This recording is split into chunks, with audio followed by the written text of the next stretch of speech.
You ever have a neighbor so dramatic that it feels like they're auditioning for a reality show no one asked for?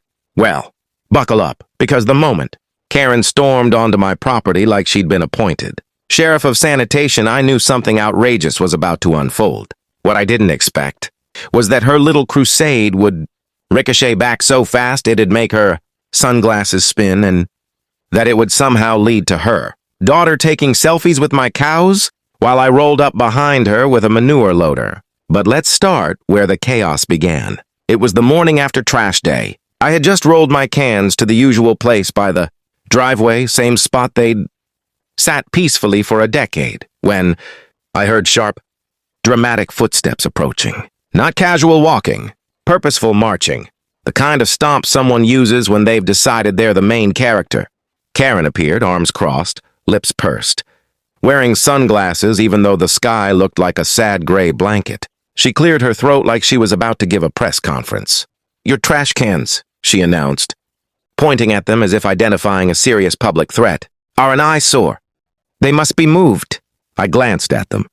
They were literally lined up exactly where everyone else in the neighborhood put theirs. But Keran insisted there were city codes and strict guidelines, and apparently I was violating every single one. She added that if I didn't move them immediately, she'd have no choice but to call the city. I stayed calm as my baseline, and told her kindly that the cans were perfectly fine where they were. She let out an offended huff, turned dramatically, and marched back home like she expected applause. I figured that was the end. Spoiler, it definitely wasn't. 2 days later, a bright notice appeared taped to my trash can. For a second, my stomach dropped. Nobody likes unexpected official papers. But when I read it, I nearly laughed out loud. The city had done a neighborhood check after receiving a complaint from a concerned resident. But my cans? Totally compliant. In fact, the only cans causing an issue belonged to someone whose bins regularly blocked the sidewalk. Someone who ignored every guideline she had lectured me about. Someone named, wait for it, Keran. Later that afternoon, she paced in her driveway waving her notice like it was a legal indictment. Shooting me looks as if I had personally written the rule book. Meanwhile, that was just the opening act of a much bigger show. After the city's notice landed squarely on Keran's own trash cans, I thought maybe, she'd step back, breathe, and let the world spin without her personal supervision. But Keran doesn't operate on normal human settings. Her dial is stuck somewhere between mild outrage and earthquake siren, and apparently the notice from the city only cranked her volume higher. The next morning, I was sipping coffee on my porch when I heard the distinct sound of muttering. Not quiet muttering either. This was full-on theatrical whispering, the sort meant to be overheard. Keran was pacing the sidewalk, waving her notice as though rehearsing a speech for an invisible jury. Every few seconds, she'd glance over at my house, dramatically shake her head, and continue pacing. Eventually, she marched straight toward me. "I hope you're happy," she said, as if I had personally written the city ordinance she'd been ignoring for years. Someone clearly called the city just to target me. I raised an eyebrow. "You mean the city came because you asked them to come?"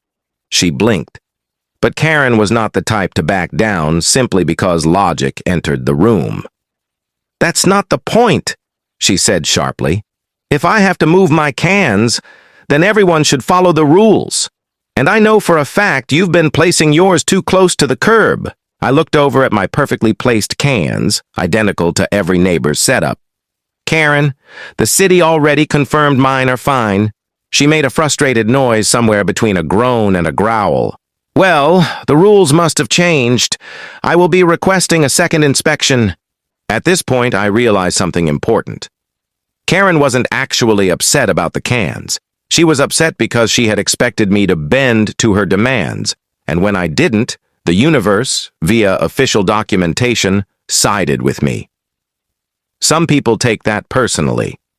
But things didn't escalate until later that afternoon, when I went to check my mailbox and discovered Keran standing in my driveway, hands on hips, inspecting the area like a building inspector who had just found structural collapse. "I'm checking for code violations," she declared. "If the city missed something, I'll report it." Before I could respond, a soft moo drifted across the field behind my house.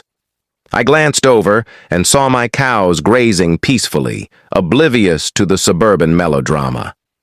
Little did I know they were about to become unwilling social media stars, and the spark, for a moment, that would leave Keran speechless for the first time in her life.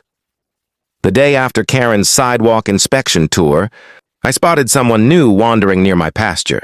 Her teenage daughter, Lily. Unlike her mother, Lily didn't stomp. She floated with the carefree confidence of someone who had already curated 3 aesthetic playlists and probably managed a small but loyal fan following online. She held her phone up, angling it toward my cows, like they were exotic wildlife rather than the same gentle grazers she'd walked past 100 times. At first I figured she was just killing time, but then I noticed she was striking poses, serious ones. She crouched, she popped a hip. She threw peace signs at my heifers, who continued munching grass with total indifference. Every few seconds she'd check the screen, adjust her hair, and try again. I wasn't bothered. Teenagers. Taking photos is hardly a crisis, but then I caught sight of Keran, lurking at the edge of her driveway, watching with an expression that suggested she suspected my cows of conspiracy. Occasionally, she'd shout tips like, "Use the other side, honey." The lighting is better, as if directing a full-scale photo shoot. That's when a mischievous thought drifted into my mind like a breeze. I had been using the manure loader earlier that morning, and it was still parked near the barn.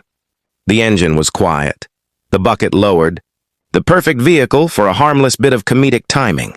So I eased onto the seat, turned the key just enough for a soft rumble, and began rolling forward at the slow, dramatic pace of a nature documentary predator. Lily didn't notice. She was too busy trying to convince Daisy, the calmest cow I owned, to look into the camera. Daisy blinked once, unimpressed.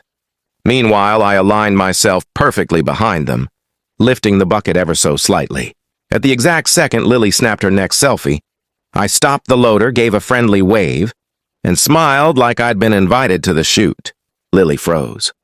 Her phone slowly lowered as she processed the unexpected, photobomb towering behind her. Then she burst into laughter, actual, genuine laughter, not the performative kind.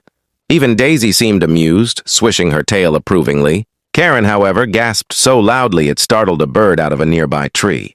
She stormed toward the fence, demanding to know why on earth I would interfere with her daughter's artistic expression. But Lily kept laughing, which only deepened her mother's outrage. Keran's gasp echoed across the yard like she'd just witnessed a scandal fit for a national headline. She marched right up to the fence, pointing an accusatory finger at me while Lily clutched her phone, still laughing so hard she had to lean against a fence post for support. I stayed seated on the manure loader, engine idling quietly, trying to keep a straight face as Keran launched into her tirade about property boundaries, artistic sabotage, and reckless machinery usage. Meanwhile, my cows continued chewing grass, entirely unbothered by the confrontation unfolding just a few feet away. In fact, Daisy wandered closer to Lily, nudging her shoulder as if encouraging more selfies. Lily grinned, scratched Daisy's forehead, and snapped another photo, this time intentionally capturing me and the loader in the background. The situation was so harmless, so absurd, that even Keran's fury couldn't quite compete with how genuinely delighted her daughter looked. Eventually, Keran stopped mid-rant when she noticed Lily's screen. Her expression softened. Not much, but enough to prove a point. She wasn't actually angry about photos or machinery. She was frustrated because everything lately had felt like it slipped out of her control. The trash can fiasco, the city notice, the neighborhood murmurs afterward, it had all stacked up. And instead of calming down, she had doubled down. I turned off the loader and climbed down, keeping my tone light. No harm done. Your daughter's got a good eye for angles. My cows don't mind modeling. Honestly, they're pretty patient co-workers. Lily laughed again, showing her mother the pictures. "Mom, look at this one. He timed it perfectly." Even Keran couldn't deny it. After a few seconds, she exhaled, rubbed her forehead, and muttered something that might have been, "It is kind of funny." And just like that, the tension cracked. She looked up at me, shoulders lowering slightly. Maybe I came on a little strong, she admitted. With everything happening, I guess I overreacted. I nodded.